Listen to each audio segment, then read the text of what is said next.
अस्सलाम वालेकुम, मैं सदाम खान फिर आप लोगों के साथ एक नई वीडियो में। बहुत दिनों में कोई वीडियो नहीं लेके आया आपके सामने क्योंकि बहुत मसरूफियात चल रही थी, पर आज मैं आपके सामने हूँ और एक बहुत अच्छे टॉपिक में। बहुत सारे सवालात लोगों के हैं कि भाई ये जो पॉलिटिकल मैप चेंज हुआ है पाकिस्तान की तरफ से, इससे होगा क्या। इस पर बहुत सारी मजाक भी उड़ाया जा रहा है और बहुत सारे लोग इसको गलत तरीके से भी पेश कर रहे हैं। तो आज मैं आपको बताऊंगा कि ये ना सिर्फ मैप की चेंजिंग है, पर ये बहुत बड़ा स्टेप है टूवर्ड्स इंडियन कश्मीर फ्रीडम। इंशाल्लाह ताला ये पहला स्टेप जो होगा, रिसेंट पहला स्टेप होगा कश्मीर की आज़ादी की तरफ। तो अब मैं आपको बताऊंगा कि इससे होगा क्या, और ये करना बज़ाते खुद ना सिर्फ एक अजीम, मैं कह सकूँ ये एक बहुत बड़ा जुर्रत है, बहुत बड़ी जुर्रत है। मैं तो सबसे पहले इमरान खान की गवर्नमेंट को और स्पेशली इमरान खान को बहुत ही खराज तहसीन पेश करूँगा कि उन्होंने ये किया, स्टेप लिया। और उसके बाद में कुछ फैक्ट्स बताना पसंद करूँगा। मैं आपने इंडियन ऑक्यूपाइड कश्मीर को जब इंक्लूड किया तो मैं इंडिया की कुछ फैक्ट्स बताना पसंद करूँगा कि इंडिया है क्या। इंडिया बकौल IMF के 2011 में उन्होंने कहा था, जो एस्टीमेट किया था कि India will become the third largest economy, surpasses Japanese. मतलब जापान को भी वो पास कर लेंगे और इकोनॉमी में वो दुनिया के तीसरे नंबर पे आ जाएंगे। और उसके बाद 2015 में हमने वो देखा, 2015 में दुनिया की सबसे फास्टेस्ट जो इकोनॉमी बढ़ी, जो ताकत बढ़ी उसकी, तो उसका कोई भी नेमो बदल नहीं था। सेकेंडली, दुनिया का सबसे बड़ा जमहूरियत पे चलने वाला मुमालिक। ना ही सिर्फ पाकिस्तान के पास यंग पॉपुलेशन है, उसके पास, इंडिया के पास हमसे ज़्यादा यंग पॉपुलेशन है। उसके पास रिसोर्सेज हैं, ना ही वो रिसोर्सेज हमारे जो रिसोर्सेज की तरह बंद हैं, छुपे हुए हैं, अभी तक यूज़ नहीं हुए, वो अपने रिसोर्सेज यूज़ भी कर रहा है। कुछ लोगों का कहना था कि इंडिया को फ्यूचर में पाकिस्तान की ज़रूरत पड़ेगी ताकि वो सेंट्रल एशियन कंट्रीज़ की तरफ एक्सेस करे और वहाँ से अपनी एनर्जी की खपत पूरी करेगा। पर अभी आपको पता है कि थोरियम एक एलिमेंट है जो इंडिया में 25% एग्जिस्ट करता है। उसके ज़रिए ये इंडिया अपनी एनर्जी की खपत भी पूरी कर सकता है और सोलर टेक्नोलॉजी से भी वो अपना काम आसानी से सरअंजाम दे सकता है।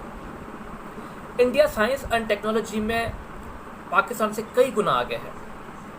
अगर इंफॉर्मेशन टेक्नोलॉजी को देखा जाए तो इंडिया के मुकाबले में पाकिस्तान कुछ भी नहीं। और उसके बाद हम आ जाते हैं उनकी मिलिट्री पावर पे। मिलिट्री उनकी हमसे डबल ट्रिपल है, तो और उनकी जो रीजनल स्टेबिलिटी है वो हमसे कई गुना बेहतर है। आज तक जब से वो आज़ाद हुआ है अभी तक ना ही वहाँ पर कोई ड्रोन धमाका हुआ है तालिबान के नाम पे, अलकायदा के नाम पे, या किसी और रीजनल जो भी होते हैं एलिमेंट्स, कोई ऐसे टेररिस्ट ऑर्गेनाइजेशन के नाम पे, ऐसा कुछ भी नहीं हुआ। उनकी सॉवरेनिटी हमसे बहुत बेहतर है। इस सब को देखा जाए और इस हालात में हम अगर पाकिस्तान को देखें तो पाकिस्तान बहुत से मुश्किलात से सामना कर रहा है, और इन सारी मुश्किलातों के बावजूद हमने ये स्टेप उठाया। पाकिस्तान की मुश्किलात को मैं जिक्र नहीं करना पसंद करूंगा क्योंकि आपने एक छोटी सी बारिश को देख लिया और आपका मेट्रोपॉलिटन सिटी कराची डूब गया। तो उससे ज़्यादा बड़े तो आपको पता चल जाता होगा कि किस तरह के आपके हुक्मरान हैं। इंडिया की फॉरेन पॉलिसी हमसे इतनी स्ट्रांग है कि अभी सिक्योरिटी काउंसिल मेंबर बनने जब वो बना तो उसने 184 वोट्स हासिल किए, जबकि पाकिस्तान की कोशिश थी वो कम से कम वोट हासिल करे और वो मेंबर बने। 184 वोट सिक्योरिटी काउंसिल के मेंबर बनने के लिए हासिल करना बहुत बड़ी अचीवमेंट होती है। फॉरेन रिलेशंस में उनके फॉरेन रिलेशंस हमसे कई गुना बेहतर हैं। उस सारे हालात के बावजूद हमने ऐसा स्टेप लिया, बहुत ज़रूरत की बात है। अच्छा, अब मैं आ जाता हूँ कि इससे होगा क्या। तो ये मैप चेंज करने से भाई बहुत कुछ होगा। ये तो शुरुआत है, अभी आप आगे देखेंगे कि बाद में क्या होता है। मैं साइंस से शुरू करूँगा। मैं साइंस का स्टूडेंट भी रहा हूँ और साइंस वाले लोग जो होंगे वो इजीली समझ जाएंगे कि मैं क्या बात कर रहा हूँ। साइंस में जब भी कोई प्रोजेक्ट बनाया जाता है या कभी भी किसी नई चीज़ के बारे में सोचा जाता है तो उसकी एक ड्राइंग बनाई जाती है, रफ ड्राइंग बनाई जाती है। कि यार जो चीज़ मैं बनाने का सोच रहा हूँ वो कुछ ऐसा होगा। मैं एक छोटी सी एग्जांपल दूँ तो फिर इंडस्ट्रियल रिवोल्यूशन आया तो उसमें बहुत सारी फैक्ट्रीज बनी, उसमें राइट ब्रदर्स की एग्जांपल है, उन्होंने एरोप्लेन बनाया, कार्स बनी।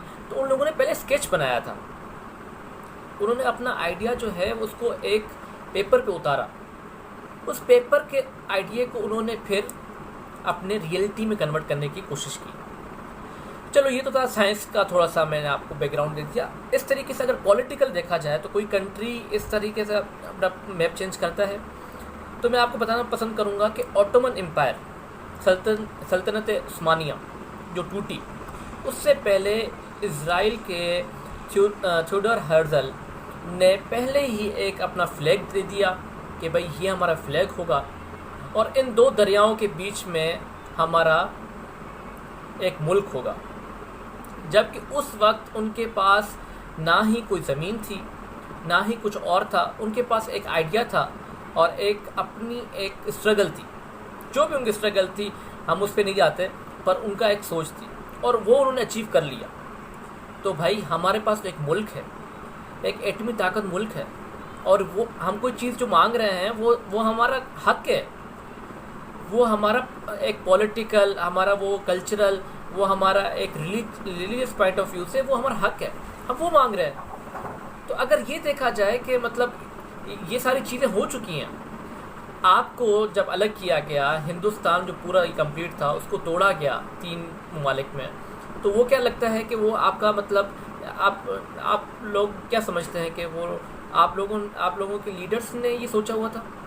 ये बरतानिया ये पहले ही उसने डिवाइड एंड रूल बनाया हुआ था, उसको तोड़ना था। अब वो किसी तरीके से टूटा, क्या हुआ, 2 ममालिक बने, 2 से फिर 3 हो गए। तो वो एक्सेस करना चाह रहे थे यहाँ पर, ताकि वो जब यहाँ से जाएं तो पीछे इनका असर रसूख बाकी रहे। वरना क्या समझते हैं आप कि अगर अभी ग्रेट हिंदुस्तान फिर से होता और ये पूरे का पूरे बांग्लादेश, पाकिस्तान, इंडिया तीनों एक साथ एक ही कंट्री होता तो उसकी क्या पावर होती? जबकि अब सिर्फ इंडिया इमर्जिंग पावर बन रहा है इकोनॉमी में, उसके बाद पाकिस्तान की एक अलग हैसियत है दुनिया में। आप दूसरे मुस्लिम ममालिक को देखें तो वो इस वक्त उनकी क्या सिचुएशन चल रही है। तो अगर ये सोचना कि मतलब इस पॉलिटिकल मैप को चेंज करना एक मजाक है, तो ये बिल्कुल मजाक नहीं है।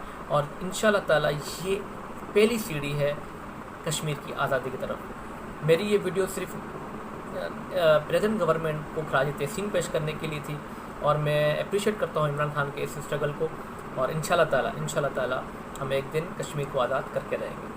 थैंक यू, अल्लाह हाफ़िज़।